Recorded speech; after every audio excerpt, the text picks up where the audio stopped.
Buonasera e ben ritrovati con l'informazione flash di New Sicilia, i principali titoli del pomeriggio. In apertura i danni del maltempo che sta colpendo la Sicilia in queste ore. La situazione più critica si registra a Stromboli, con l'isola messa in ginocchio da fiumi d'acqua dovuti a torrenti straripati. Problemi anche nel Palermitano e in particolare a Trabia, dove una donna è stata salvata dai carabinieri dopo essere rimasta intrappolata con l'auto in un sottopasso allagato. Restiamo sul meteo, continua anche domani l'allerta in Sicilia che però sarà gialla sull'intero territorio regionale. La tempesta che ha colpito l'isola è infatti in attenuazione e le forti piogge dovrebbero cessare già dal pomeriggio per lasciare spazio ad ampie schiarite in serata.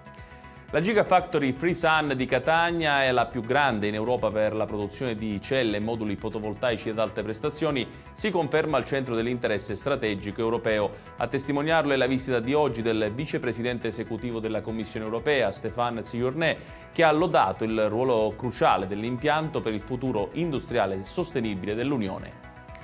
Un errore di progettazione potrebbe essere all'origine dell'affondamento del lussuoso super yacht Bayesian naufragato lo scorso agosto a Porticello. A rivelarlo è un'indagine tecnica condotta nel Regno Unito dall'ente Marine Accident Investigation Branch, che ha evidenziato una vulnerabilità della nave alle raffiche di vento estremo. Nel giorno in cui si celebrava l'anniversario dello Statuto siciliano è stata protocollata all'ARS la richiesta di autorizzazione alla raccolta firme per indire un referendum d'iniziativa popolare sull'indipendenza della Sicilia. La richiesta è stata presentata da un comitato formato da 10 cittadini siciliani. Ed è tutto per questa edizione, tutti i dettagli su queste notizie li trovate come sempre sul nostro sito www.newsicilia.it.